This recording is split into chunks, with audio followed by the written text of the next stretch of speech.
as Hamas is still holding more than 200 hostages captive amid tension at the United Nations today on how Israel should respond. The Israeli military says 222 hostages remain in Gaza, following yesterday's release of 2 elderly women, the 3rd and 4th hostages Hamas has released. And a Hamas abduction manual released by the IDF yesterday shows hostage-taking was a central aim of the October 7th attack. Meanwhile, a meeting of the United Nations Security Council today only heightened international tensions over how Israel should respond to that brutal terror attack. Take a listen to the UN Secretary General and then to the Israeli Foreign Minister's response.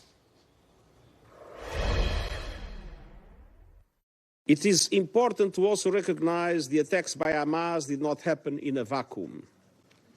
The Palestinian people have been subjected to 56 years of suffocating occupation. Their hopes for a political solution to their plight have been vanishing.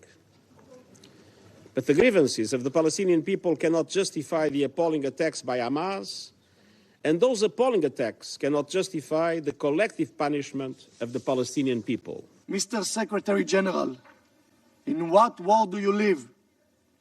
Definitely, this is not our world. Saturday, October 7, will go down in history as nothing less than a brutal massacre. Saturday, October 7, is a wake-up call for the entire free world, a wake-up call against extremism and terror. And in his strongest words yet, U.S. Secretary of State Antony Blinken made it clear the U.S. stood firmly with Israel and criticized those who have not condemned Hamas's attack.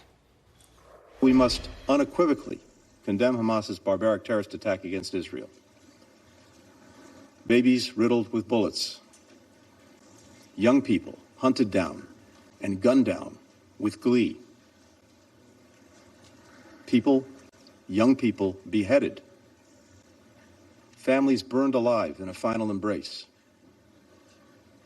parents executed in front of their children, children executed in front of their parents, and so many taken hostage in Gaza.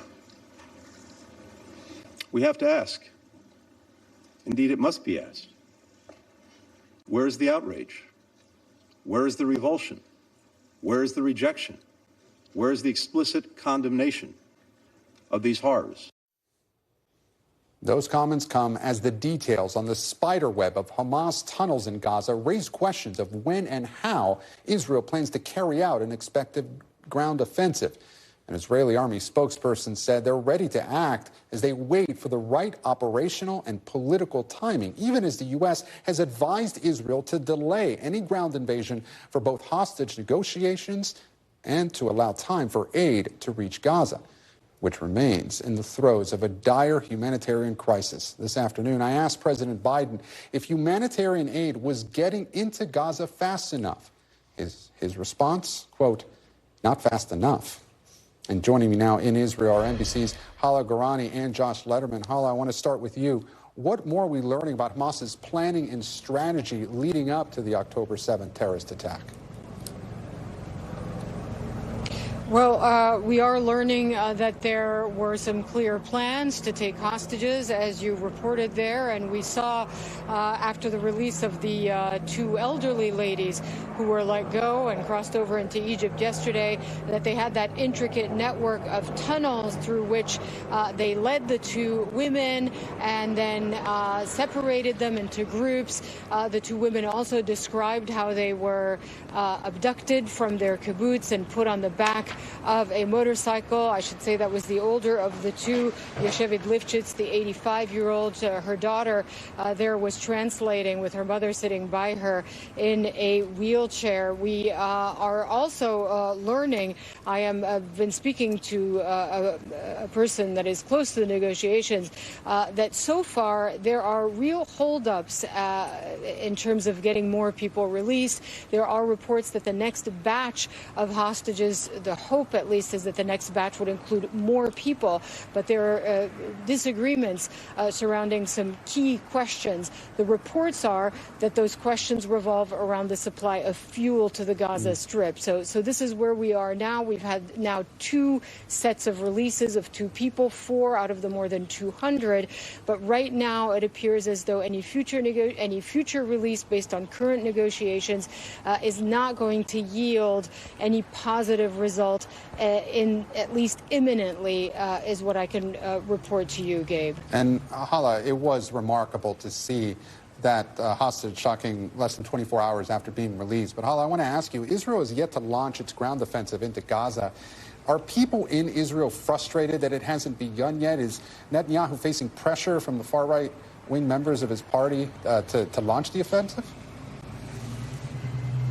Well, I can tell you that just anecdotally, the people I speak with in Israel, I'm in Tel Aviv, so obviously I'm not going up and down the country, but where I am, there is immense support for a military operation. Just the latest poll that was published, conducted a couple of weeks after the October 7th attack, showed that 90% of Israelis are in support of a military operation. Now, there are family members of the hostages who are urging the Israeli leadership to hold off so that there can be room, some more oxygen perhaps, for negotiations to allow for the release of more hostages. But public opinion, though it is against Netanyahu, 80% are very much opposed to how the prime minister is leading the country, and many of them accuse him of having allowed this attack to take place.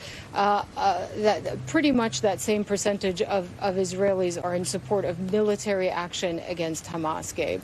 Hala Garani, live for us in Tel Aviv. Hala, thank you. And I want to turn now to Josh Lederman. And Josh, turning now to the humanitarian situation in Gaza, what do we know? Is aid still coming through the Rafah border crossing today? Well, Gabe, over the last 3 days, we did see humanitarian aid shipments finally moving through the Rafah border crossing from Egypt into Gaza. And the hope has been that that has created a paradigm where there's a system in place. They know how to do it. There's an agreement between the Egyptians, the officials in Gaza, and importantly, Israel about what this looks like. As far as today, we've heard from just in the last few minutes from the Palestinian Red Crescent saying that more trucks are moving through the border. NBC News has not yet been able to independently verify that. But regardless, what we're talking about here are, somewhere in the neighborhood of 8 to 20 trucks a day, a drop in the bucket compared to the need for more than 2 million people who are besieged in the Gaza Strip. The officials there say it's something like 3% of what used to go into the Gaza Strip before the war, and that what has moved into there on a daily basis for the last few days has been wholly insufficient for the scope of the humanitarian crisis there. And Josh, the UN has been calling for a humanitarian ceasefire. Today, the White House reiterated that it believed that would only help Hamas. Is that realistic, this idea of a ceasefire? As far as Israel is concerned, no. They say that would simply be unilaterally disarming after this terror attack that killed well over 1,000 people in Israel. Now, of course, the concern has been both whether not having a ceasefire makes it harder to get civilian hostages out of Gaza, and also how the maintenance of these airstrikes is making it so hard to get humanitarian aid, and is really creating terrible conditions for the civilians, the Palestinian population in Gaza. But I want you to hear how the Israeli foreign minister at the UN today responded to these growing calls for a ceasefire. Watch. How you can agree to a ceasefire with someone who swore to kill and destroy your own existence? How? The proportional response to October 7 massacre is a total destruction to the last one of the Hamas. And I have to tell you, Gabe, Israeli officials are incensed by some comments that UN Secretary General Guterres made at the UN today, suggesting that the events of that terror attack need to be viewed in context of what Palestinians have faced over the last many decades. Israeli officials, including the foreign ministry, say that is essentially the head of the UN justifying terror against Israel, and they are now calling for him to resign. Yeah, and the Israeli foreign minister canceled a meeting with the UN Secretary General today as well. Josh Lederman, live for us in Israel. Josh, thank you. Thanks for watching. Stay updated about breaking news and top stories on the NBC News app or follow us on social media.